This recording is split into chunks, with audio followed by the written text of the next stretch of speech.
rót bạn tách ra mình chua liền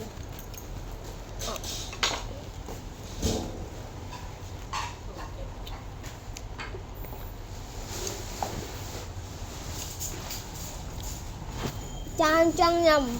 Trăng áo cây lòng tịch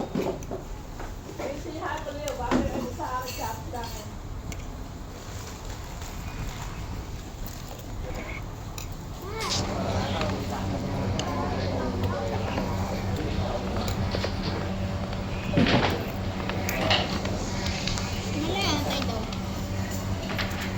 cắt đi rồi lông kia tầm khang mà